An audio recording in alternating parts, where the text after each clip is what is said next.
ఓం శ్రీ గణేశాయ నమః. శ్రీమాత్రే నమః. శివాయ గురవే నమః.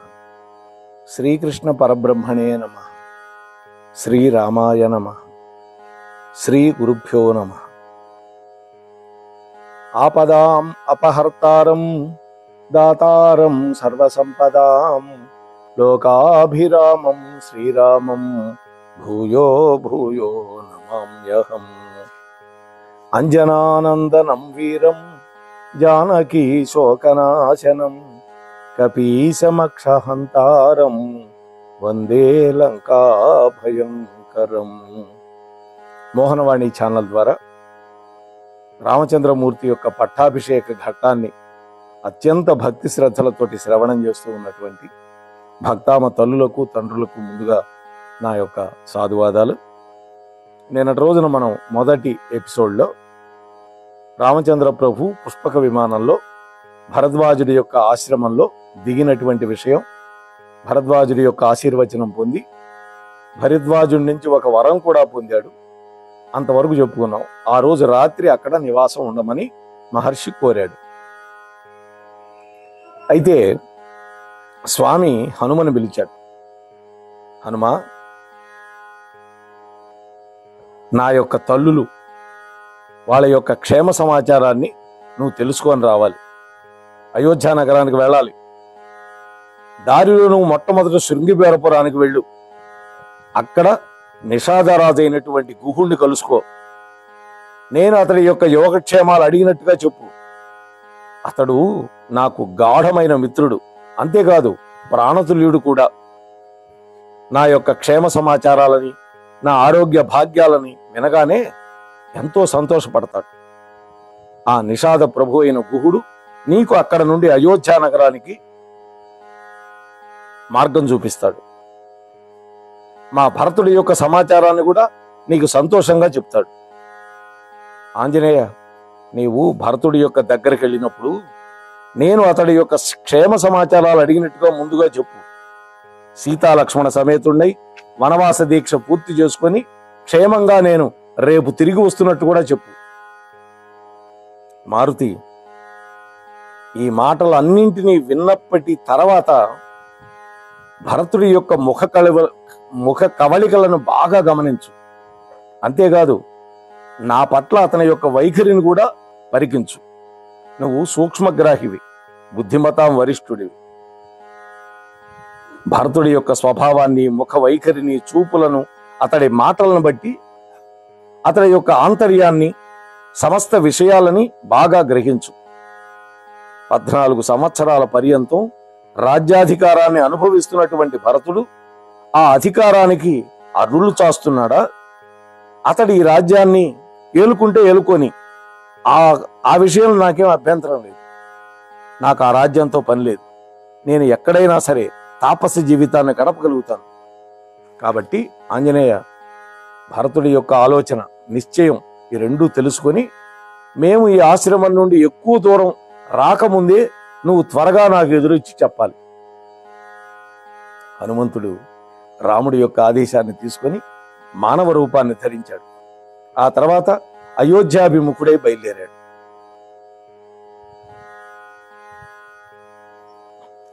ముందుగా గుహుణ్ణి కలుసుకున్నాడు.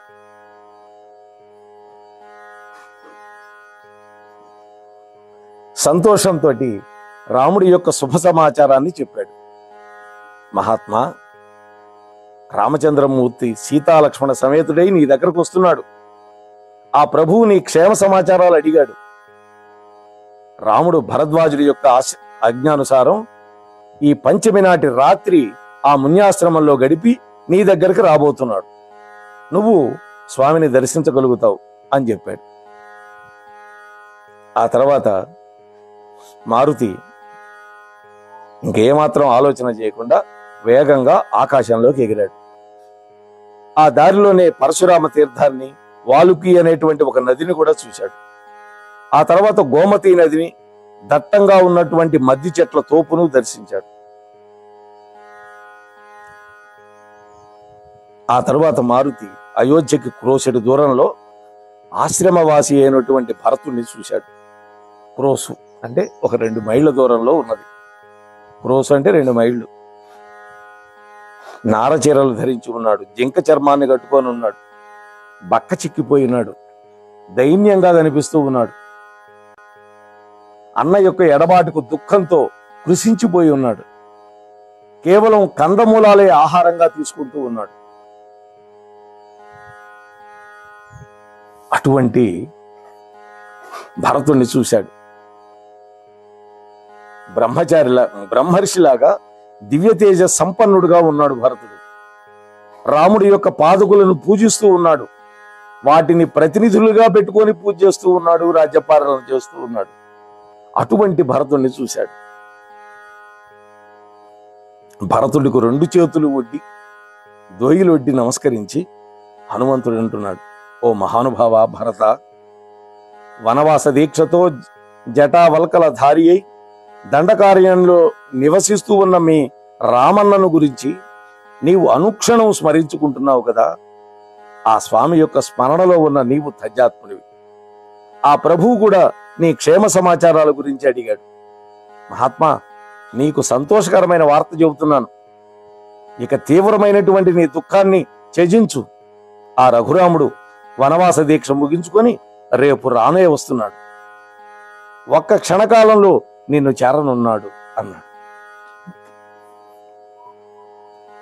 రావణాదులను హతమార్చి సీతాసాధ్విని వెంట పెట్టుకుని కృతకృత్యుడై సంతోషంతో బలవంతులైనటువంటి మిత్రులతో కలిసి నీ దగ్గరకు వస్తున్నాడు.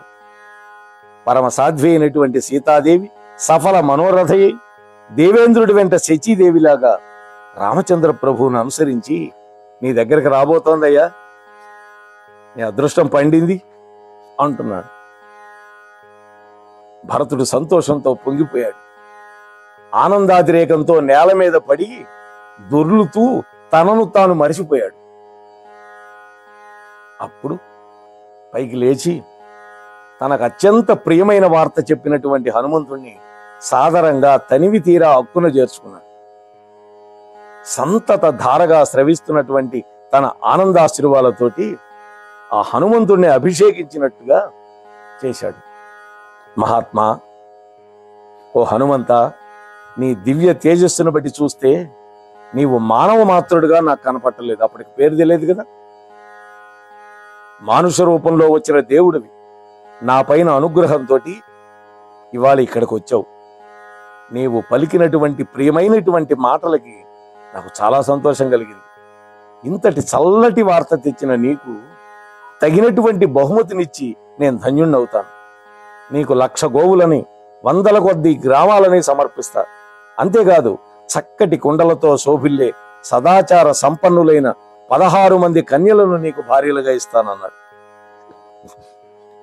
శ్రీరాముడు వస్తున్నాడు అనేటువంటి అద్భుతమైన మధురాత్మకమైనటువంటి వార్తని ఆ వచ్చినటువంటి హనుమ రూపంలో హనుమ ముఖత వినగానే ఆ రఘురాముడి యొక్క దర్శనం కోసం ఉవ్విళ్ళూరుతూ భరతుడు ఆనంద పారవస్యంలో మునిగిపోయాడు.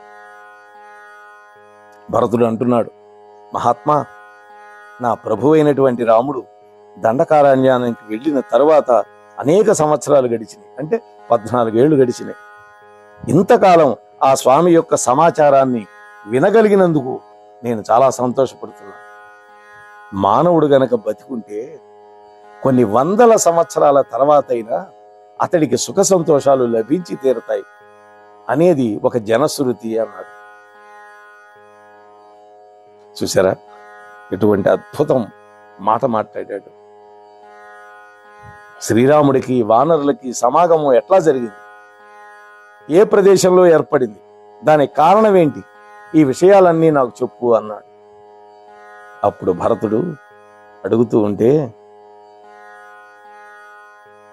భరతుడు ఏం చేశాడో తెలుసా? ఋషులకు అర్హమైనటువంటి దర్భాసనం మీద హనుమంతుడిని కూర్చోబెట్టాడు.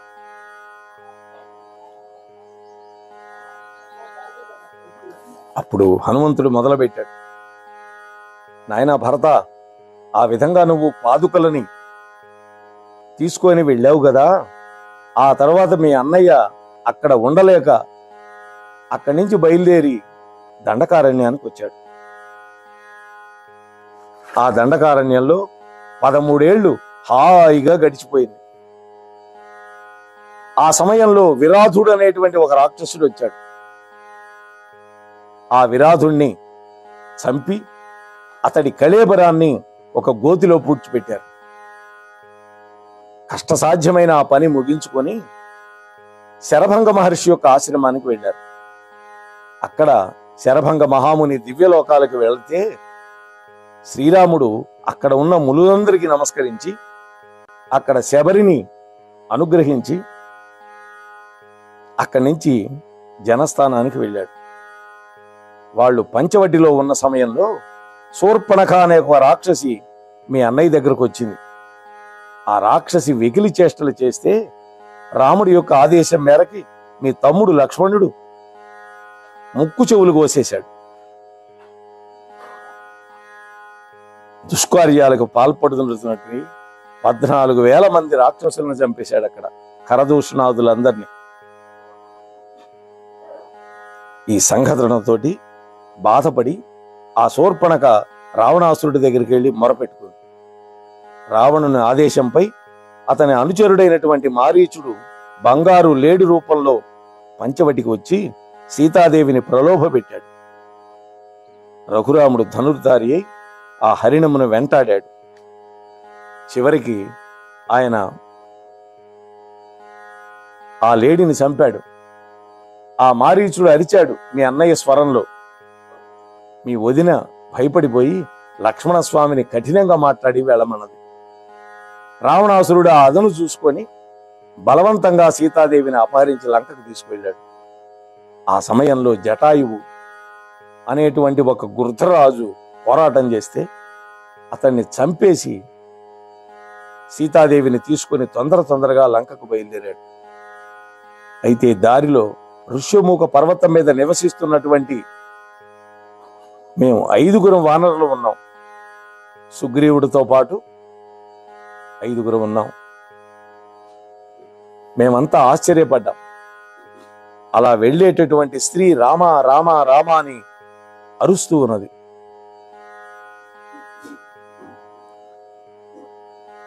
ఆ రాక్షసరాజు సీతా సాధ్విని ఒక భవనంలో పెట్టాడు. ఆ తర్వాత అశోకవనంలో పెట్టాడు. అశోకవనంలో ఉన్నటువంటి సీతాదేవిని ఆ రావణుడు ఎన్నో మాటలు మాట్లాడుతూ ఉంటే ఒక గడ్డి పరకగా భావించి అతన్ని తృణీకరించింది మీ వదిన సీతాసాధ్వి. ఆ తర్వాత శ్రీరాముడు త్రోవలో కలిసినటువంటి లక్ష్మణునితో కలిసి పర్ణశాలకు వచ్చాడు. సీతాదేవి కనపడకపోయేసరికి లక్ష్మణునితో కలిసి రఘురాముడు ఆమె కోసం వెతుకుతూ గోదావరి తీరంలో అడవులలో తిరుగుతూ ఉన్నాడు. ఈ విధంగా సీతాన్వేషణలో ముందుకు వెళ్ళినటువంటి రాముడు మార్గమధ్యంలో గాయపడిన జటాయువును చూసి చాలా బాధపడ్డాడు. ఆ జటాయువు ప్రాణాలు విడిచిపెట్టింది. శ్రీరాముడు అతనికి దహన సంస్కారాలు చేశాడు. అలా వెతుకుతూ ఉంటే దారిలో కబంధుడు రాక్షసుడు కనపడ్డాడు. కబంధుడికి శాప విమోచనం కలిగించి అతడి సూచన మేరకి ఋష్యమూక పర్వతం దగ్గరకు వచ్చాడు. సుగ్రీవుణ్ణి కలుసుకున్నాడు. అంతకు పూర్వం సుగ్రీవుడు క్రుద్ధుడై ఉన్న తన అన్నయ్యైన వాలి చేత గెంటివేయబడ్డాడు. అతని భార్య కూడా అన్నయ్య అపహరించేశాడు. ఋష్యమూక పర్వతం మీద తలదాచుకున్నాడు మా నలుగురితో కలిసి ఆ సుగ్రీవుడు. రామ సుగ్రీవుల మధ్య గాఢమైన మైత్రి ఏర్పడింది. శ్రీరాముడు వాలిని యుద్ధంలో చంపటం వల్ల సుగ్రీవుడికి రాజ్యం దక్కింది. ఆ తర్వాత సుగ్రీవుడి యొక్క ఆదేశాన్ని అనుసరించి 10 కోట్ల మంది వానర వీరులు సీతాదేవిని వెతకటానికి నలుదిక్కులకు వెళ్ళారు. వాళ్లలో నేను కూడా ఉన్నాను. అంగదుడి నాయకత్వంలో దక్షిణ దిక్కుకు వెళ్ళినటువంటి మేము వింఛ పర్వతం మీద దారి తప్పిపోయాం. అక్కడే చాలా కాలం గడిచిపోయింది. జటాయువు సోదరుడు మహావీరుడైనటువంటి సంపాతి రావణుడి యొక్క లంకలో అశోకవనంలో సీతాదేవి ఉన్నట్లు మాకు చెప్పాడు. నా బల పరాక్రమాల ప్రభావం వల్ల, నా ప్రభువు రాముడి యొక్క దయ వల్ల నేను శతయోజన విస్తీర్ణమైనటువంటి లవణ సముద్రాన్ని దాటాను. ఆ తర్వాత అశోకవనంలో ఒంటరిగా ఉన్న సీతాదేవిని చూశాను. ఆ విధంగా అమ్మని దర్శించి వినయపూర్వకంగా ఆ తల్లికి ప్రణామం చేసి ఆమె వృత్తాంతాన్ని అడిగి తెలుసుకున్నాను. ఆ తరువాత రామనామాంకితమై ఉన్నటువంటి ఉంగరాన్ని ఆనవాలుగా ఆ తల్లికి ఇచ్చాను. ఆ తల్లి కూడా నాకు చూడామణిని అభిజ్ఞాతంగా ఇచ్చింది. కృతార్థుడనై తిరిగి వచ్చాను. ఆ తరువాత ఆ ప్రభువు అనుచరులతో సముద్రానికి చేరి నల్లుడి ద్వారా సాగరం మీద వారధి నిర్మించాడు. ఘోర సమరంలో నీలుడు ప్రహస్తుణ్ణి, లక్ష్మణుడు రావణుడి కొడుకైన ఇంద్రజిత్తుని, రామచంద్ర ప్రభువు స్వయంగా కుంభకర్ణుణ్ణి రావణాసురుణ్ణి చంపేశారు. ఆ తర్వాత రావణాసురుడు తమ్ముడైన విభీషణుడికి లంకారాజ్యాన్ని ఇచ్చి అభిషేకం చేశాడు. యుద్ధం అయిన తర్వాత రఘువీరుడికి ఇంద్రాది దేవతలు, పరమశివుడు, బ్రహ్మ అందరూ ప్రత్యక్షమై వరాలు ఇచ్చారు. ఆ తర్వాత మీ తండ్రి దశరథ మహారాజు దర్శనం కూడా లభించింది. అప్పుడు శ్రీరామచంద్రుడికి మహర్షులు, దేవతలు ఆశీర్వచనాలు ఇచ్చారు. ఈ విధంగా రామచంద్ర ప్రభు సీతాలక్ష్మణులతో, వానరులతో, విభీషణుడితో కలిసి పుష్పక విమానం మీద కిష్కింధా నగరానికి వచ్చాడు. ఆ తర్వాత స్వామి గంగా తీరానికి చేరి భరద్వాజ ఆశ్రమంలో ఆ మహర్షి యొక్క సన్నిధిలో ఉన్నాడు. పుష్యమి నక్షత్రయుక్తమైనటువంటి రేపటి శుభదినంలో నిర్విఘ్నంగా నీవు ఆ ప్రభువుని దర్శించగలుగుతావు అని ఓదార్చాడు. అప్పుడు భరతుడు అన్నాడు, శత్రుఘ్నుని పిలిచి, తమ్ముడా శత్రుఘ్న, సదాచార సంపన్నులైనటువంటి వాళ్ళు కులదేవతలని, నగరంలోని దైవ మందిరాలని, 4 రోడ్ల కోడళ్ళని చక్కగా అలంకరించమని నా మాటగా చెప్పు అన్నాడు. అంటే నగరం అంతా అలంకరణ చేయమన్నాడు.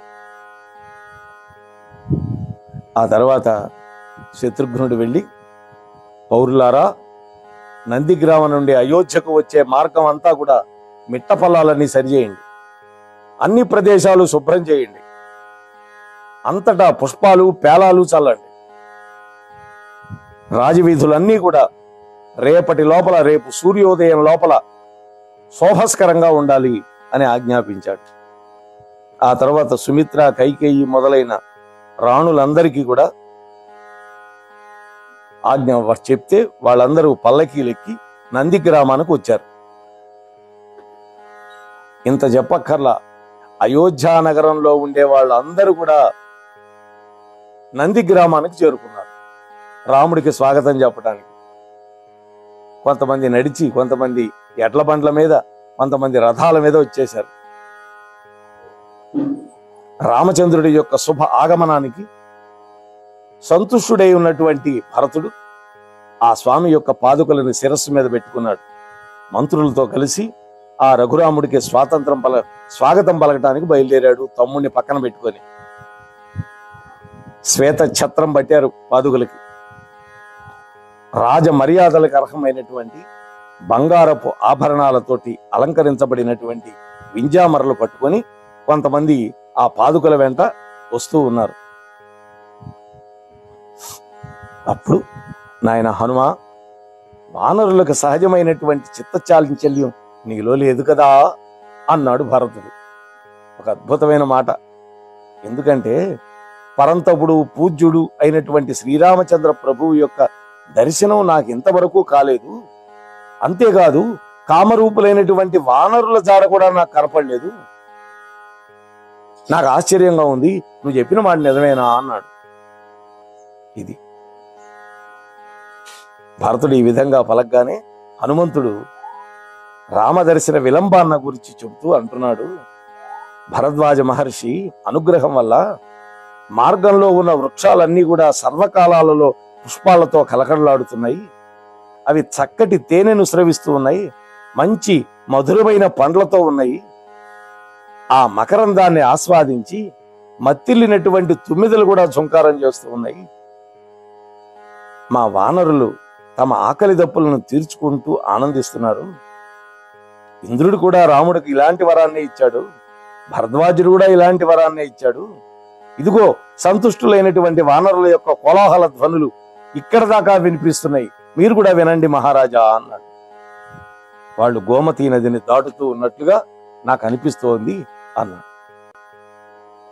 అప్పుడు హనుమంటున్నాడు, మహాత్మా ఇదిగో ఇటువైపు చూడండి, అల్లంత దూరంలో దివ్యమైనటువంటి పుష్పక విమానం ఆకాశంలో కనిపిస్తుంది. అది స్వచ్ఛమైన చంద్రకాంతులతోటి శోభిల్లుతూ ఉంది. విభీషణుడు దాన్ని మీ అన్నయ్యకి సమర్పించాడు. ఆ దివ్య విమానం ఇప్పుడు శ్రీరాముణ్ణి తీసుకొని వస్తోంది. మహాబలశాలి అయినటువంటి సుగ్రీవుడు, రాక్షసరాజు అయిన విభీషణుడు ఆ విమానంలోనే ఉన్నారు.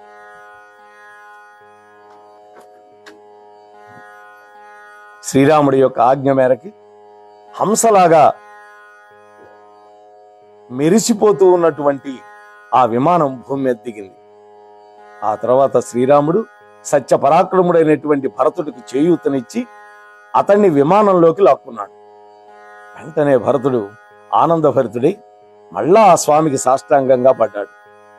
భరతుడిని లేవనెత్తి రాముడు అతన్ని తన ఒడిలో కూర్చోబెట్టుకున్నాడు. సంతోషంతో అక్కున చేర్చుకున్నాడు. భరతుడు తనకి ప్రణమిల్లినటువంటి లక్ష్మణుడిని కూడా ఆలింగనం చేసుకున్నాడు.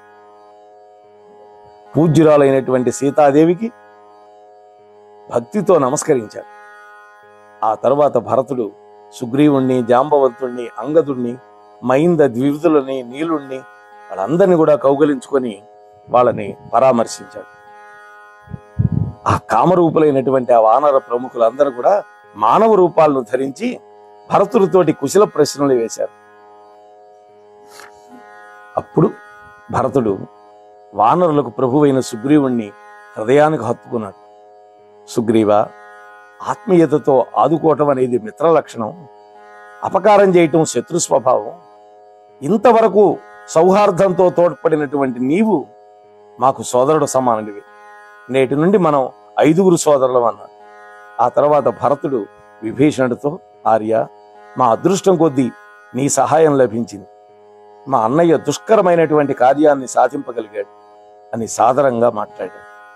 ఆ తర్వాత శత్రుఘ్నుడు వినయంతో సీతారామ లక్ష్మణులకు పాదాభివందనం చేశాడు. ఆ తర్వాత శోకంతో కృషించి ఉన్నటువంటి కౌసల్యామాతకి శ్రీరాముడు సాష్టాంగ పాదాభివందనం చేసి ఆ తర్వాత స్వాంతన వచనాలతో సంతోషపెట్టాడు తల్లిని. ఆ తర్వాత సుమిత్రకి, కైకేయి మాతకి, ఇతర రాజమాతలకి ప్రణామం చేశాడు. ఆ తర్వాత కులపురోహితుడైన వశిష్ఠుడి దగ్గరికి వెళ్ళి ఆ మహర్షికి సాష్టాంగ నమస్కారం చేశాడు. పౌరులందరూ చేతులు జోడించి, హే కౌసల్యానందవర్ధన, నీకు స్వాగతం, నీ ఆగమనం మా అందరికీ ఆనందదాయకం అన్నారు. అప్పుడు భరతుడు, రాముడు ఇంతకు ముందు తొడిగిచ్చినటువంటి పాదుకలు ఉన్నాయి కదా, వాటిని తీసుకొచ్చి ఆ ప్రభువు యొక్క పాదాలకి స్వయంగా తొడిగాడు. అన్నా, మీరు న్యాసంగా నాకు ఇచ్చిన రాజ్యాన్ని మళ్ళా మీకు నేను సమర్పించుకుంటున్నాను.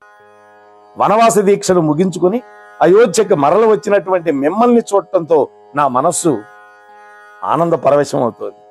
నా జన్మ ధన్యమైంది.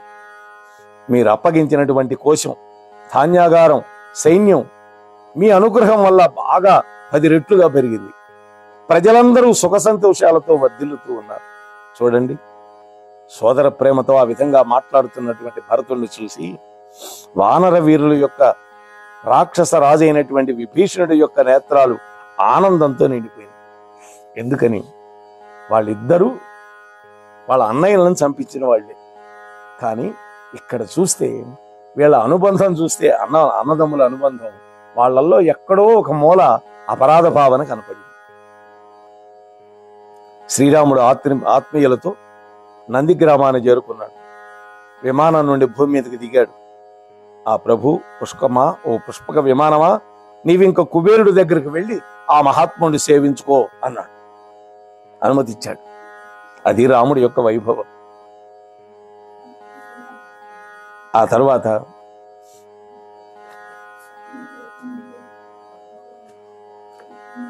కైకేయి సుతుడైనటువంటి ఆ భరతుడు వినయంతో శ్రీరాముడితో ఈ విధంగా అన్నాడు, ఆర్య, మా తల్లి కైకేయిదావి తృప్తి కోసం నీవు వనవాస దీక్షను స్వీకరించావు. చిత్రకూటంలో ఈ రాజ్య పాలన న్యాసంగా నాకు అప్పగించావు. దాన్ని ఇప్పుడు నీకు యథాస్థితిలో మళ్ళీ అర్పిస్తున్నాను.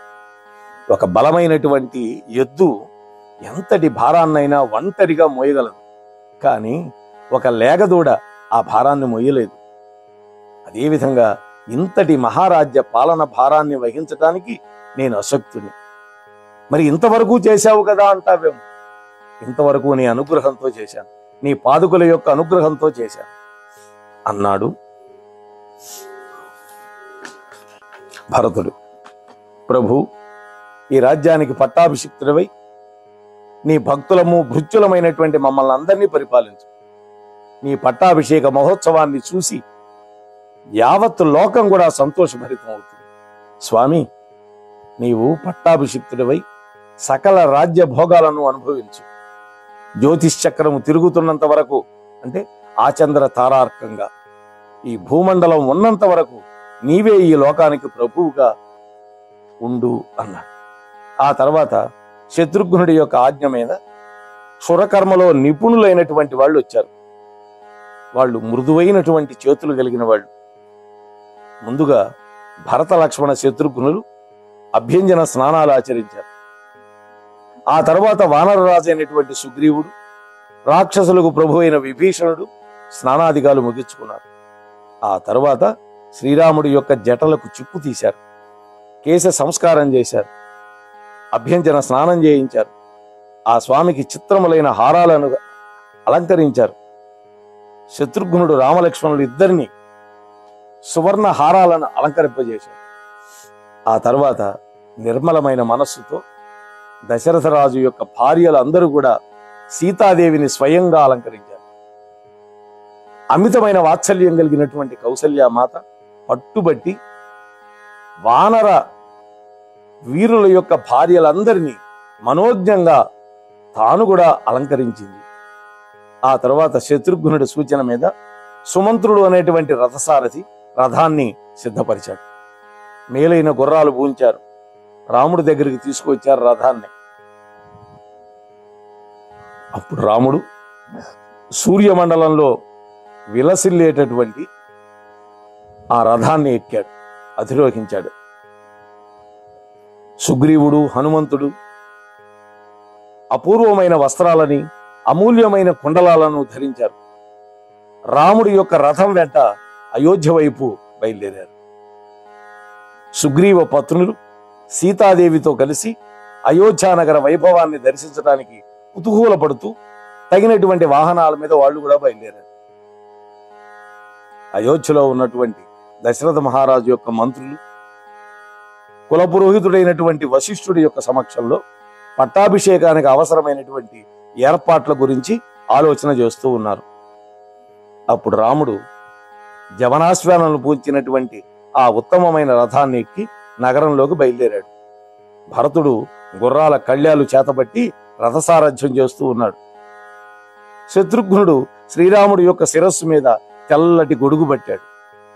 లక్ష్మణమూర్తి వింజామరను పట్టుకొని సేవిస్తూ ఉన్నాడు. రాక్షసరాజైన విభీషణుడు స్వచ్ఛమైనటువంటి మరి ఒక తెల్లటి వింజామరను పూని రథానికి ముందు భాగంలో ఉన్నాడు. వానరులకు ప్రభు సుగ్రీవుడు శత్రుంజయమనే పేరు గల ఏనుగునెక్కాడు. వానరులందరూ మనుష్య రూపాలను ధరించారు. చక్కటి ఆభరణాలు ధరించి 9,000 ఏనుగుల మీద ఎక్కి పురోగమిస్తూ ఉన్నారు.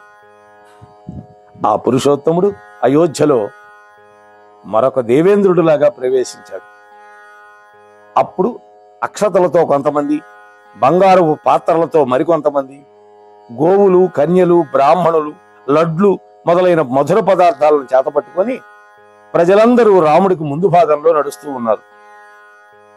శ్రీరాముడు సుగ్రీవుడి యొక్క ఆదర్శ మైత్రిని, మారుతి యొక్క అపూర్వమైనటువంటి దివ్య శక్తిని, వానరుల యొక్క అద్భుత కృత్యాలని, రాక్షసుల యొక్క బల పరాక్రమాలని, విభీషణుడి యొక్క సమాగమాన్ని, వీటన్నిటి గురించి తన మంత్రులకు చెప్పాడు. ఆ విశేషాలు వినగానే అయోధ్య పౌరులు అందరూ ఆశ్చర్యపడ్డారు. ప్రజా సమక్షంలో మంత్రులతో ఈ విధంగా పలికిన తర్వాత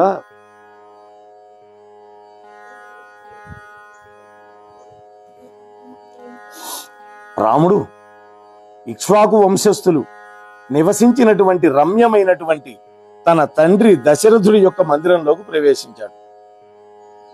కౌసల్య, సుమిత్ర, కైకేయి మాతలకు నమస్కరించాడు. భరతుడితో మధుర వచనాలు పలికాడు. ఏమని? భరత, నా మహాభవనము ముత్యాలతో వైఢూర్యాలతో పదగబడి ఉంది. అది అంతఃపుర వనశోభితము. దాన్ని సుగ్రీవుడికి విడిదిగా ఇవ్వు అన్నాడు. అలనాడు కృష్ణ పరమాత్మకి దుశ్శాసనుడి యొక్క భవనాన్ని విడిదిగా చేయమన్నాడు ధృతరాష్ట్ర మహారాజు. కానీ ఆయన ఒప్పుకోలేదనుకోండి. అప్పుడు భరతుడు సుగ్రీవుడితో, మిత్రమా సుగ్రీవా, శ్రీరాముడి యొక్క పట్టాభిషేకం కోసం సమస్త సముద్రాల నుండి, నదుల నుండి జలాలు తీసుకువచ్చడానికి మీ యొక్క దూతలను ఆజ్ఞాపించండి అని అడిగాడు. అప్పుడు సుగ్రీవుడు 4 వానర ప్రముఖులను పిలిపించాడు. వాళ్ళకి రత్నాలు పొదిగినటువంటి 4 బంగారు పాత్రలు ఇచ్చారు. ఆ తరువాత ఆ కపీంద్రుడు, వానరోత్తమురారా, రేపు తెల్లవారే లోపల ఈ కలశాలతో సముద్ర జలాలని, నదుల జలాలని నింపుకొని వచ్చి మా ఆజ్ఞ కోసం నిరీక్షిస్తూ ఉండండి అన్నాడు. వెంటనే మహాత్ములైనటువంటి ఆ వానరులు గరుత్మంతుల్లాగా వేగంగా ఆకాశంలోకి ఎగిరారు.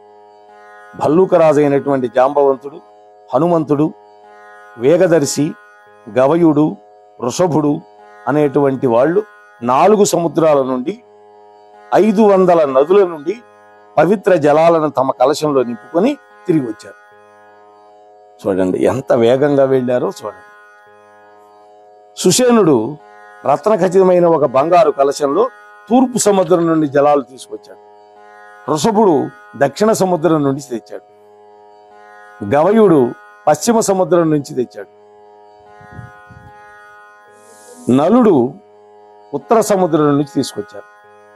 ఈ విధంగా 4 సముద్రాల నుండి, 500 పుణ్య నదుల నుండి తీసుకొచ్చారు.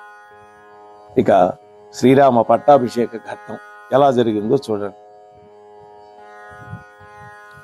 ఆ తరువాత మహర్షుల్లో శ్రేష్ఠుడు, వంశ పురోహితుడైనటువంటి విశిష్టుడైనటువంటి వశిష్ఠ మహాముని ఋత్విజులైనటువంటి బ్రాహ్మణులతో కలిసి సీతాసహితుడైనటువంటి శ్రీరామచంద్రుడిని రత్న సింహాసనం మీద చక్కగా కూర్చోబెట్టాడు. మరి ఈ పట్టాభిషేక సర్గని రేపటి రోజు మనం పరిపూర్ణంగా అవలోకించే ప్రయత్నం చేద్దాం. అంతవరకు స్వస్తి. రేపు 3వ భాగంలో కలుసుకుందాం. మోహన్వాణి తెలుగు పోడ్కాస్ట్ వింటున్న శ్రోతలందరికీ హృదయపూర్వక ధన్యవాదాలు. వినండి, వినిపించండి, వింటూనే ఉండండి మోహన్వాణి తెలుగు పోడ్కాస్ట్. మీరు వింటున్నారు మోహన్వాణి. మా కార్యక్రమాలు మీకు నచ్చితే ఇప్పటివరకు మా ఛానల్కి సబ్స్క్రైబ్ చేసుకోకపోతే వెంటనే ఈ క్షణమే సబ్స్క్రైబ్ చేసుకుని ఆ పక్కనుండే బెల్ బటన్ని మ్రోగించి అందరికీ షేర్ చేసి మీ విలువైన కామెంట్ను కూడా చేసి మమ్మల్ని ప్రోత్సహిస్తారని కోరుతున్నాను.